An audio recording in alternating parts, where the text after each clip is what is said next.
Salam sejahtera tuan-tuan dan puan-puan yang dihormati sekalian. Wow, akhirnya apa yang saya duk kata selama ini, apa yang saya ramal selama ini bakal jadi kenyataan. Rafizi sendiri menyatakan bahawa DAP berisiko meninggalkan Pakatan Harapan. Ini merupakan topik yang diperbincangkan terutamanya dalam konteks strategi politik masa kini. Jadi tuan-tuan dan puan-puan yang dihormati sekalian, ini spekulasi strategi PRU ke-16 yang terbaru yang baru kita terima. Terdapat pandangan yang menjangkakan bahawa kemungkinan besar DAP bergerak secara berasingan dan solo. Ini menyebabkan bahaya besar untuk Pakatan Harapan terutamanya Datuk Seri Anwar Ibrahim.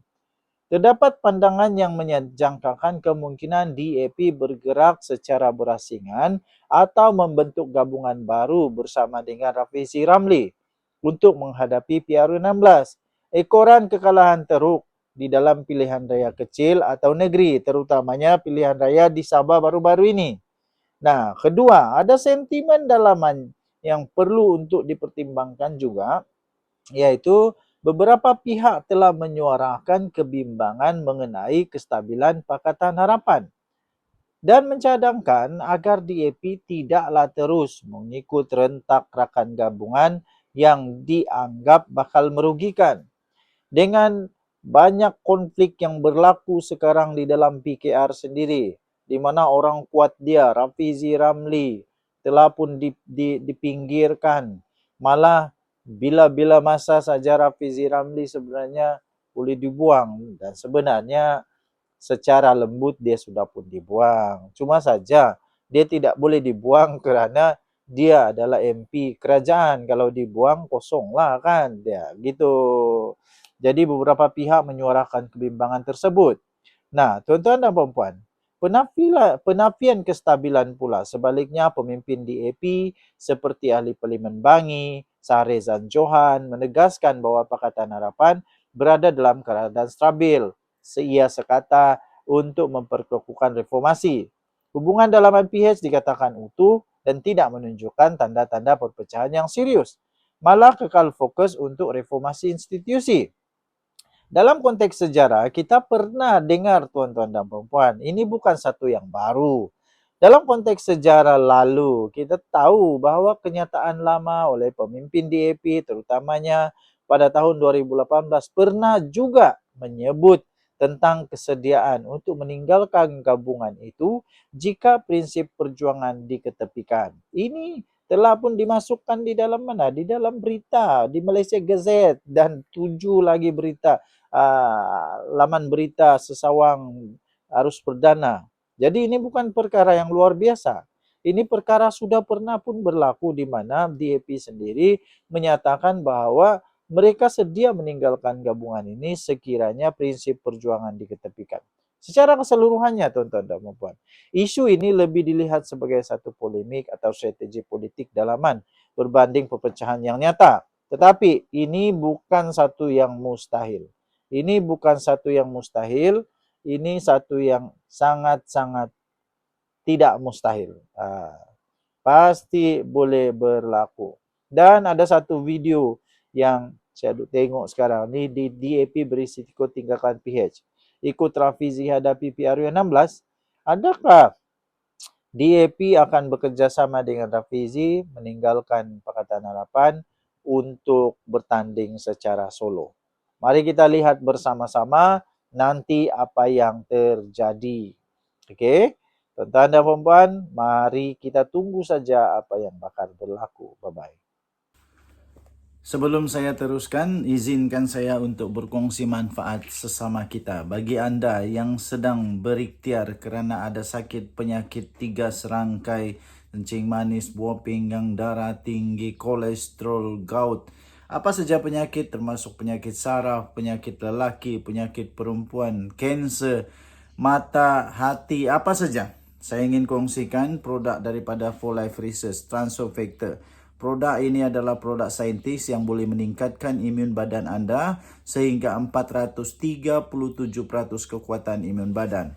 Ini boleh membantu kita untuk melawan penyakit dan boleh sembuh dengan kekuatan imun badan. 4Life Ada banyak produk, oke, bukan ini satu saja. Ada banyak contoh-contoh produk dia. Contohnya ini produk nama dia Glucoach. Glucoach ini khas untuk yang kencing manis. Kemudian glutamin pun ada, kemudian untuk mata pun ada, macam-macam ada. Oke, jadi dia boleh meningkatkan imun badan Anda sehingga 437% kekuatan melawan penyakit. Ianya sangat terbukti dengan laporan daripada saintis membuktikan bahwa ia ialah miracle molecule. Ini bukan produk tepi jalan. Ini produk saintis sangat-sangat berkesan, sudah terbukti secara klinikal, sudah dikaji, terbaik. Dan juga telah diterima oleh doktor-doktor di seluruh dunia, telah masuk di dalam Physician Desk Reference. Dia adalah bukan dadah, tidak ada kesan sampingan. Kementerian Kesihatan Malaysia juga telah menerima Transofactor sebagai selamat dan boleh diambil oleh sesiapa sahaja.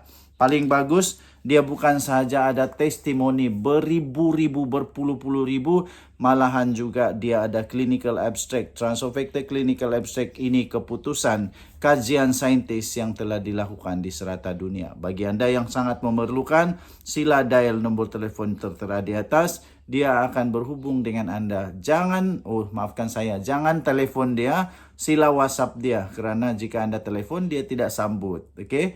Anda WhatsApp, dia akan jawab. Alright. Terima kasih tuan-tuan dan puan-puan kerana sudah menamatkan video ini dengan baik sekali. Saya ingin kongsikan beberapa buah buku yang sangat menarik. Ini saya sisipkan. Yang pertama, Muslihat Mahathir.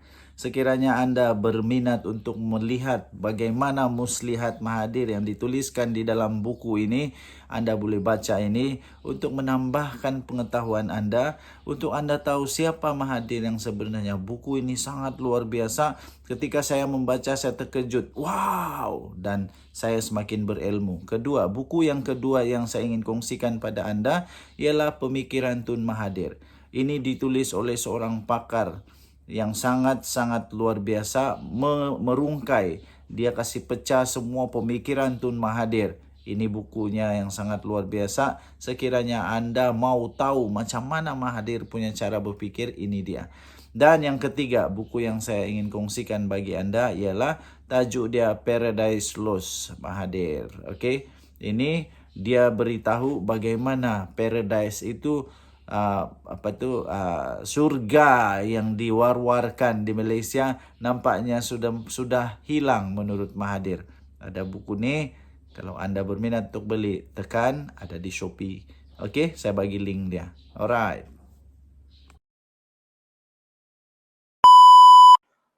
Salam sejahtera Malaysia.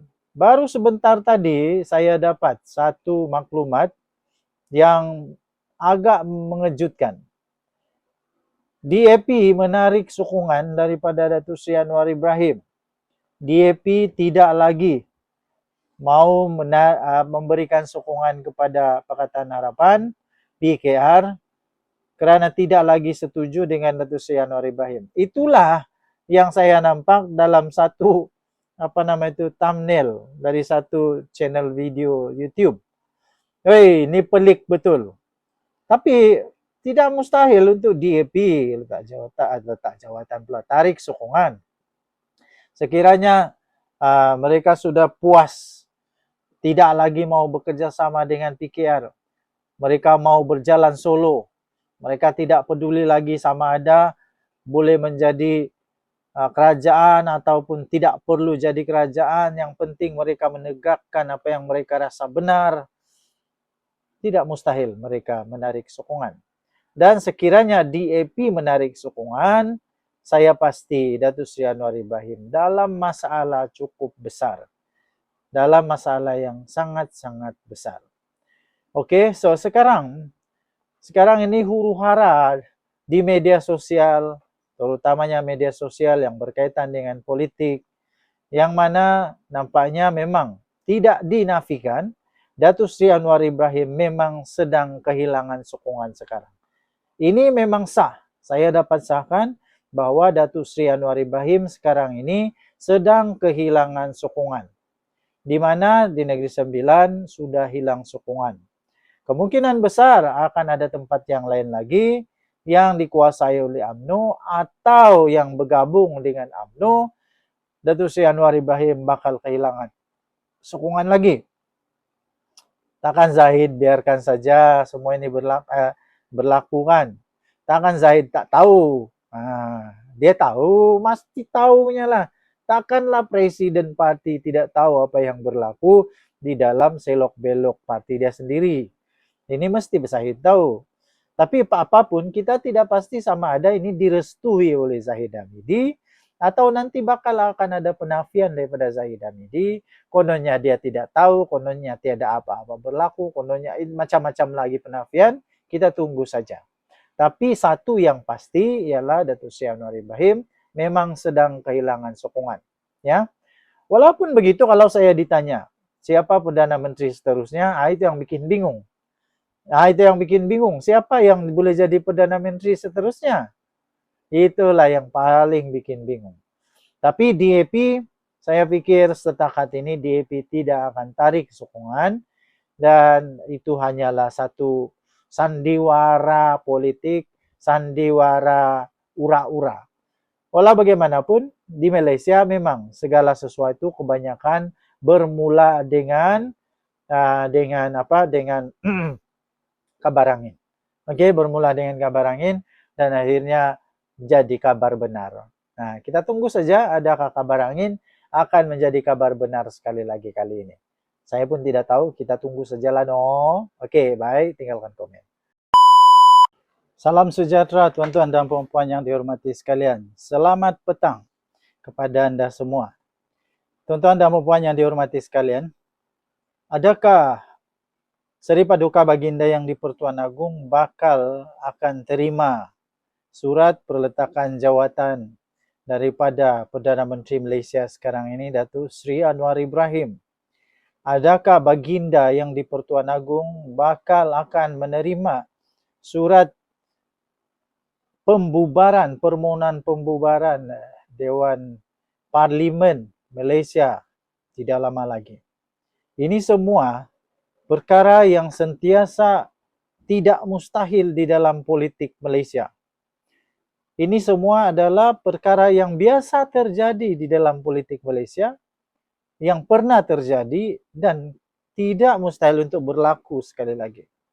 Datuk Seri Anwar Ibrahim tidak ada pilihan lain selain menulis surat meletak jawatan dan menulis surat dia mengumumkan atau memaklumkan kepada Baginda yang di Pertuan Agong bahawa dia kehilangan majoriti sekiranya dia betul-betul sudah tidak ada lagi kepercayaan. Ini bersangkutan dengan apa yang berlaku di Negeri Sembilan, di mana UMNO telah pun mengumumkan bahawa mereka menarik semua sokongan, menarik balik sokongan daripada Menteri Besar sekarang ini. Jadi disahkanlah, kalau tidak ada perubahan memang Negeri Sembilan sudah tumbang. Jadi ini pasti akan mempengaruhi juga apa yang berlaku di Parlimen nanti. Ini pasti akan ada kaitan juga. Walaupun nanti akan dinafikan, pasti ada orang nafikan ini tidak berlaku, ini tidak berlaku. Tapi orang pandai juga. Bukan semua orang tidak pandai.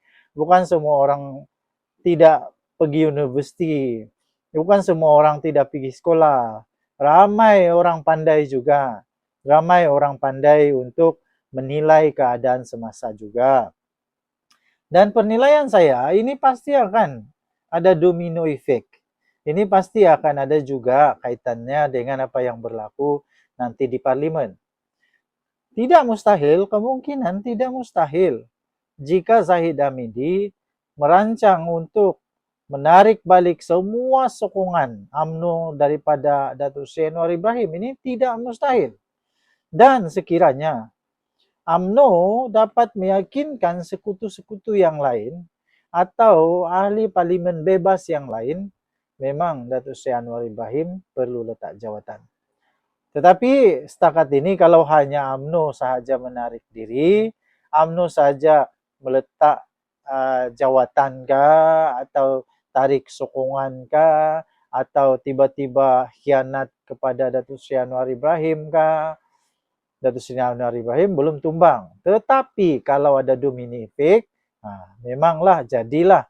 Kalau tiba-tiba GPS GRS tarik sokongan daripada Datuk Seri Anwar Ibrahim, ini memang boleh menyebabkan Datuk Seri Anwar Ibrahim kehilangan sokongan dan akhirnya terpaksa letak jawatan. Sila tinggalkan komen anda, apa pendapat anda. Kita jumpa lagi, bye-bye. Sebelum saya teruskan, izinkan saya untuk berkongsi manfaat sesama kita. Bagi anda yang sedang berikhtiar kerana ada sakit penyakit 3 serangkai, kencing manis, buah pinggang, darah tinggi, kolesterol, gout, apa saja penyakit termasuk penyakit saraf, penyakit lelaki, penyakit perempuan, kanser, mata, hati, apa saja. Saya ingin kongsikan produk daripada 4Life Research, Transofactor. Produk ini adalah produk saintis yang boleh meningkatkan imun badan anda sehingga 437% kekuatan imun badan. Ini boleh membantu kita untuk melawan penyakit dan boleh sembuh dengan kekuatan imun badan. 4Life ada banyak produk, bukan ini satu saja. Ada banyak contoh-contoh produk dia. Contohnya ini produk nama dia Glucoach. Glucoach ini khas untuk yang kencing manis. Kemudian glutamin pun ada, kemudian untuk mata pun ada, macam-macam ada. Jadi dia boleh meningkatkan imun badan anda sehingga 437% kekuatan melawan penyakit. Ianya sangat terbukti dengan laporan daripada saintis membuktikan bahawa ia ialah miracle molecule. Ini bukan produk tepi jalan. Ini produk saintis sangat-sangat berkesan, sudah terbukti secara klinikal, sudah dikaji, terbaik dan juga telah diterima oleh doktor-doktor di seluruh dunia, telah masuk di dalam Physician Desk Reference. Dia adalah bukan dadah, tidak ada kesan sampingan. Kementerian Kesihatan Malaysia juga telah menerima Transofactor sebagai selamat dan boleh diambil oleh sesiapa sahaja. Paling bagus, dia bukan sahaja ada testimoni beribu-ribu, berpuluh-puluh ribu, malahan juga dia ada clinical abstract. Transofactor clinical abstract ini keputusan kajian saintis yang telah dilakukan di serata dunia. Bagi anda yang sangat memerlukan, sila dial nombor telefon tertera di atas. Dia akan berhubung dengan anda. Jangan telefon dia, sila WhatsApp dia. Kerana jika anda telefon, dia tidak sambut. Anda WhatsApp, dia akan jawab. Alright. Terima kasih tuan-tuan dan puan-puan kerana sudah menamatkan video ini dengan baik sekali. Saya ingin kongsikan beberapa buah buku yang sangat menarik. Ini saya sisipkan. Yang pertama, Muslihat Mahathir. Sekiranya anda berminat untuk melihat bagaimana Muslihat Mahathir yang dituliskan di dalam buku ini, anda boleh baca ini untuk menambahkan pengetahuan anda, untuk anda tahu siapa Mahathir yang sebenarnya. Buku ini sangat luar biasa. Ketika saya membaca, saya terkejut. Wow! Dan saya semakin berilmu. Buku yang kedua yang saya ingin kongsikan pada anda ialah Pemikiran Tun Mahathir. Ini ditulis oleh seorang pakar yang sangat-sangat luar biasa, merungkai. Dia kasih pecah semua pemikiran Tun Mahathir. Ini bukunya yang sangat luar biasa. Sekiranya anda mau tahu macam mana Mahathir punya cara berfikir, ini dia. Dan yang ketiga, buku yang saya ingin kongsikan bagi anda ialah tajuk dia Paradise Lost Mahathir. Ini dia beritahu bagaimana paradise itu surga yang diwar-warkan di Malaysia nampaknya sudah hilang menurut Mahathir. Ada buku ni, kalau anda berminat untuk beli, tekan, ada di Shopee. Saya bagi link dia. Alright. Salam sejahtera tuan-tuan dan puan-puan yang dihormati sekalian. Selamat petang. Direct to the point saja. Sudah disahkan bahawa Kerajaan Pakatan Harapan Barisan Nasional di Negeri Sembilan tumbang, musnah, roboh. Akhirnya UMNO telah mengesahkan bahawa mereka menarik balik sokongan daripada Menteri Besar Negeri Sembilan. Dan ini bermakna Pakatan Harapan hanya ada 17 kerusi. Sedangkan mereka memerlukan 19 kerusi untuk memerintah di Negeri Sembilan. Dengan menarik dirinya UMNO, makna kata memang dah sah betul. Memang sudah sah, mereka telah tumbang. Adakah ini akan menyebabkan satu sandiwara baru, drama baru politik Malaysia yang bakal tercipta? Dan adakah ini akan menyebabkan Datuk Seri Anwar Ibrahim pun akan merasa kesannya tidak lama lagi? Adakah UMNO juga akan menarik sokongan daripada Pakatan Harapan di Kerajaan Madani? Tapi ingat, sekiranya UMNO menarik sokongan daripada Kerajaan Pakatan Harapan Madani, Datuk Seri Anwar Ibrahim belum tumbang. Tetapi selalunya ada domino effect. Domino effect ini maksudnya, bila satu parti yang besar menarik sokongan, ada parti-parti yang lain dan ada juga MP-MP yang daripada bebas yang kemungkinan juga akan menarik sokongan. Dan akhirnya Datuk Seri Anwar Ibrahim akan tumbang kalau semua tarik diri. Dan akhirnya, kalau Datuk Seri Anwar Ibrahim tidak ada lagi majoriti cukup, sekurang-kurangnya separuh di Dewan Rakyat, di Parlimen, tidak ada pilihan selain daripada beliau perlu untuk menyatakan bahawa dirinya sudah tidak ada lagi majoriti kepada yang di Pertuan Agong. Agong dengan itu terpaksalah menerima perletakan jawatan Datuk Seri Anwar Ibrahim dan akan sama ada pilihan raya secepat mungkin ataupun ada orang yang akan dilantik setelah dapat membuktikan bahawa dirinya ada majoriti. Tetapi saya fikir sekarang yang lebih logik ialah bertahan sampai pilihan raya. Daripada bikin bingung, lebih baik bertahan dulu. Jadi tuan-tuan dan puan-puan, Negeri Sembilan memang sah sekiranya ini tidak berubah. Sekiranya tidak berubah apa yang berlaku di Negeri Sembilan sekarang ini, sah Negeri Sembilan Pakatan Harapan tumbang, dan sah Negeri Sembilan perlu ada pilihan raya ataupun perlunya seorang ahli Dewan Undangan Negeri, ataupun tidak pasti kalau di Negeri Sembilan apa yang mereka sebut mungkin undang, perlu ada seorang yang cukup majoriti dapat membuktikan bahawa beliau ada cukup majoriti untuk membentuk kerajaan baru. Kita tunggu siapa? Makin panas nampaknya politik Malaysia. Bye-bye.